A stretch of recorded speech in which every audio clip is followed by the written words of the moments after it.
नमस्कार, डीजेना न्यूज़ में आप सभी का एक बार फिर से बहुत बहुत स्वागत है। और आज पहले सत्र के साथ जब दूसरा सत्र प्रवासी भारतीय सम्मेलन को लेकर पूरा हुआ तो सभी लोगों ने खुले दिल से इंदौर की स्वच्छता की प्रशंसा की है। वो इसलिए भी क्योंकि यहाँ पर कचरा प्रबंधन के मामले में शहर ने इतिहास रच दिया है। लेकिन जैसे जैसे हम डिजिटल युग की तरफ बढ़ रहे हैं वैसे वैसे कुछ समस्याएँ भी अपना मुँह बढ़ाती जा रही है। ख़ासतौर पर ई वेस्ट का निदान कैसे किया जाए, कैसे ई वेस्ट का निपटान किया जाए, वो एक महत्वपूर्ण प्रश्न है। तो उस प्रश्न का जवाब देने के लिए भी हमारे साथ कुछ लोग मौजूद हैं, क्योंकि सम्मेलन स्थल पर जो एरिनाज तैयार किए गए हैं उसमें ई वेस्ट के निपटान को लेकर भी कुछ इनिशियल स्टेज पर लोगों ने अपने प्रयास शुरू किए हैं। हमारे साथ अर्पित जैन जी मौजूद हैं। सर, इंदौर ने अलग अलग कंसेप्ट के आधार पर, कचरे के सेग्रीगेशन के आधार पर, कचरे के निपटान के आधार पर और बायोमेथेनाइजेशन प्लांट कचरे से तैयार करने के बाद इतिहास रख दिया। लेकिन एक समस्या है, ई वेस्ट के निपटान को लेकर फिलहाल बहुत बड़ी समस्या। ई वेस्ट के लिए हम लोग आ गए हैं। इतना ई वेस्ट इकट्ठा हो चुका है कि इसका कोई निपटारा नहीं हो रहा है। उसको लेके हमने सिंहासा आईटी पार्क में, इंदौर में ही सिंहासा आईटी पार्क में हमने एक ई वेस्ट का प्लांट इस्टेब्लिश कर रहे हैं। उसमें पूरा इलेक्ट्रॉनिक्स को ई वेस्ट को हम जीरो वेस्ट पे लेके जाएंगे। ये जितना भी ई वेस्ट है इससे रिकवरी होकर जीरो वेस्ट हो जाएगा। लेकिन सर, ये इसका निपटान क्या आसान है या इसके लिए कुछ अलग से एफर्ट करने की ज़रूरत है? सर, इसमें अवेयरनेस की बहुत ज़रूरत है। जो जहाँ भी इलेक्ट्रॉनिक्स है, हर घर में आपको 5 से 10 किलो का ई वेस्ट मिलेगा, लेकिन यूज़र देना नहीं चाहता है। वो उसको देगा एक्चुअली या तो अटाले वालों को दे, अटाले वालों को देते तो उसमें से जितना यूज़ होता है, जितना रिकवरी हो सकता है उतना करके वो लोग बाकी का फेंक देते हैं। हमारे पास जो मशीनरी आ रहा है उसमें हम ई वेस्ट को जीरो वेस्ट कर देंगे। पूरा सेग्रीगेट करके जितना रीयूज़ हो सकता है रीयूज़ करके, मेटल रिकवरी करके, गोल्ड सिल्वर सब इसमें से रिकवरी होता है। सेग्रीगेशन का कितना पार्ट रखना पड़ेगा अलग अलग, कुछ ये कंसेप्ट के साथ? सॉरी, मैं समझ नहीं पाया। सेग्रीगेशन में किन किन चीज़ों को अलग अलग किया जाना है? इसमें प्लास्टिक, मेटल और ग्लास, ये 3 पार्ट है। ये तीनों अलग अलग सेग्रीगेशन होंगे, इसके बाद में इनकी रिकवरी होती है।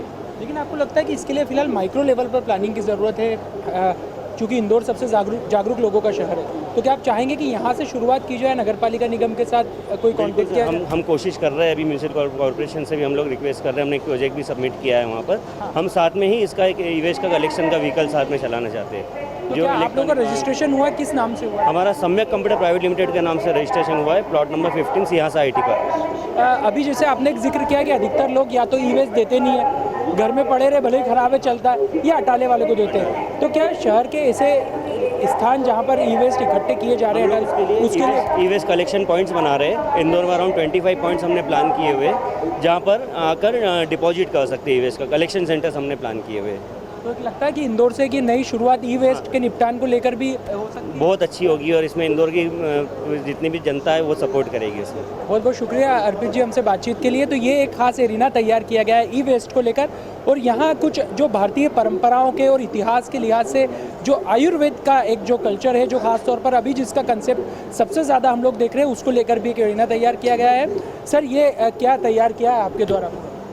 भाई साहब, हम लोग आज के समय में 18वीं सदी को टैगलाइन बना के और उस समय जो खान पीन की व्यवस्थाएं थी उनको हम लाइफस्टाइल से कनेक्ट करना चाह रहे हैं। लाइफस्टाइल से कनेक्ट करने का मतलब सारा आयुर्वेदा ट्रीटमेंट, जो भी हम समझते हैं कि आयुर्वेदा एक ट्रीटमेंट थेरेपी है, लेकिन ये ट्रीटमेंट थेरेपी ना होके एग्जैक्टली ये लाइफस्टाइल है, ये रूटीन है हमारा।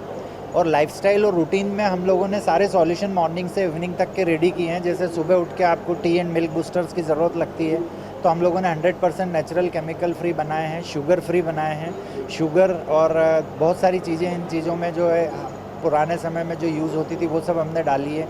लाइक जायफल है, जावित्री है, मामरा एलिमेंट्स है। उसके साथ हमने मिल्क बूस्टर्स बनाए हैं, स्नैक्स बनाए हैं।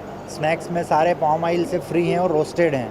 Palm oil is very dangerous for our health. इसी तरीके से हमने बहुत सारी चीज़ें जिसमें से शुगर रिमूव कर दी है, रेड चिली रिमूव कर दी है मसालों में से। दालचीनी का जो सही फॉर्म है, आप गूगल पे सर्च करेंगे रियल दालचीनी या ट्रू सिनेमन लिख के, तो यू विल बी शॉक्ड कि अभी तक आप जो यूज़ कर रहे हैं दैट इज़ चाइना से आने वाला या वियतनाम से आने वाला कासिया है, and it is as per Ayurveda वो दालचीनी नहीं है। इसी तरीके से हम लोगों ने ऑयल्स पे भी काम किया है, शुगर अल्टरनेटिव्स पे काम किया है, मुखवास पे भी काम किया है। और 18वीं सदी की तर्ज पे जो चीज़ें दादी नानी उस समय करती थी, आयुर्वेदा अपने पीक पे था। लेकिन आज के समय में आयुर्वेदा को हम एक लाइफस्टाइल ना मानते हुए एक ट्रीटमेंट थेरेपी मानने लगे। कोविड के बाद लोगों की टेंडेंसी में कोविड के बाद लोगों में समझ बढ़ी है, लोग इस चीज़ को ढूंढने लगे हैं, इंटरनेट पे सर्च बढ़ा है, भारतीय स्पाइसेस की बहुत ज़्यादा डिमांड सब तरफ बढ़ी है। और हमें ये जानकर फ़ख्र होता है कि हमारे पूर्वज इतने समझदार थे कि हर चीज़ को उन्होंने जिस समय जैसा यूज़ किया वो आज हम फॉलो करने की कोशिश कर रहे हैं स्वस्थ रहने के लिए। मतलब हम कोशिश कर रहे हैं जब वो एग्जीक्यूट हो चुका था। लेकिन सर सवाल यही है कि ये क्या वाकई में आम लोगों की पहुंच तक रहेगा, इसके रेट वगैरह, ये एक महत्वपूर्ण मसला है। सर आज के समय में जो चीज़ें हम यदि एप्पल टू एप्पल कंपेयर करते हैं तो we are the cheaper one. और दूसरी बात ये भी हम कह सकते हैं कि आप एक पिज़्ज़ा, सैंडविच या पीवीआर का शो देखने जाते हैं, वहाँ 200-300 रुपये की कोई भी चीज़ आंख मीच के ले लेते हैं, लेकिन आप हाँ वो है ही नहीं। आप वहाँ पे जो कोल्ड ड्रिंक्स, सॉफ्ट ड्रिंक्स पीते हैं या पॉपकॉर्न का टब लेते हैं वो 300 रुपये 250 रुपये का पड़ता है, सैंडविचेस 200-250 रुपये के पड़ते हैं, पिज़्ज़ा 200-250 का। लेकिन उसके सामने यदि आप हमारा लड्डू लेते हैं 200 रुपये का बॉटल है, वो आपको हेल्थ भी देगा, ब्रेन को टॉनिक भी देगा और एक अच्छी नींद भी देगा। इसी तरीके से हमारा मिल्क मसाला कहें तो हल्दी वाला दूध जो हमारे समय में पूर्वज पीते थे वो हमारा 200-250 रुपये का एक छोटा सा बॉक्स है, लेकिन एंटीबायोटिक है वो। तो इस तरह से हम लोगों ने बिल्कुल सिंप्लीफाई किया है, चीज़ों में से प्रिजर्वेटिव्स हटा दिए हैं। हम एक चीज़ और सबको समझाना चाहते हैं कि हायर शेल्फ लाइफ की चीज़ें जब आप घर लेके आते हैं तो आप अपनी शेल्फ लाइफ कम कर रहे होते हैं। तो आप हमेशा जो इजीली डाइजेस्ट हो सकती हो, कम प्रोसेस चीज़ें हों और बिना प्रिजर्वेटिव के कोई भी प्रोडक्ट खरीदने के पहले उसके इंग्रेडिएंट्स ज़रूर पढ़ें, उन्हें समझें और हो सके तो गूगल भी करें। तो यू विल अंडरस्टैंड कि क्या हेल्थ कंसल्टेंट्स आज के समय में क्या बोल रहे हैं, हमें क्या खाना चाहिए, कितना खाना चाहिए और किन चीज़ों को अवॉइड करना चाहिए। यदि आप इन चीज़ों को समझ लेते हैं तो हमारी लाइफ स्पान जो आज के समय में 100 साल से घट के 60 और 70 रह गई है, उसको हम वापस 100 साल तक ले जा सकते हैं। It's very confident and very easy. हमारे पूर्वज या हमारे वेदों में भी लिखा है कि सांसों की गिनती होती है, आयु की गिनती नहीं होती है। तो सांसें जितनी स्लो चलेगी, हमारा हार्ट जितना स्लो या कंट्रोल चलेगा। और आज के समय में मेरे कई रिलेटिव्स डॉक्टर्स हैं, वो इस चीज़ को समझा रहे हैं कि हम इंटरमिटेंट फास्टिंग पर जा रहे हैं। That is the same thing कि हम 12-15 घंटे भूखे रहना है। तो सूर्यास्त से सूर्योदय का जो हमारा पुराना लॉजिक था कि जैन समुदाय भी लागू करता है। और आज के समय में आप देखिए जितने वेजिटेरियंस पक्षी हैं या जितने ये लोग भी सूर्यास्त के बाद कुछ नहीं खाते, लेकिन हम लोग उन सब चीज़ों को भूलते जा रहे हैं। पानी उबला हुआ छना हुआ पीना है, हाथ सैनिटाइज करना है, डिस्टेंस मेंटेन करना है, मास्क लगाना है, ये सब चीज़ें आज कोविड ने हमें समझाई। लेकिन पूर्वज वही करते आ रहे थे, बाहर से आते थे, घर के बाहर हाथ पांव धोते थे, पूरा शुद्ध हो के। आयु बढ़ाना है तो आयुर्वेद पर जाना होगा, कुल मिला के ये कंसेप्ट है। जी हाँ, क्या गौतम जी धाकड़ मेरे धर्म मित्र हैं।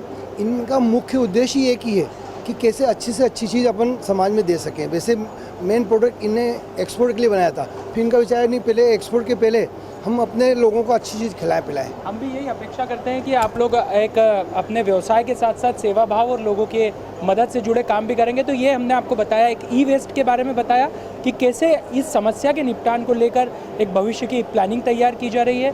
और उसके बाद हमने आयुर्वेदा के कुछ प्रोडक्ट से जुड़ी जानकारियाँ आपको देने की कोशिश की है, क्योंकि ये एरिना जो डिजिटल प्रदर्शनी का यहाँ पर लगाया गया है, ये भविष्य के निर्माण को लेकर कई ठोस मकसद अपने साथ लिए हुए हैं। फिलहाल हमारी इस खास पेशकश में इतना ही। बने रहिए DGNA न्यूज़ के साथ। नमस्कार।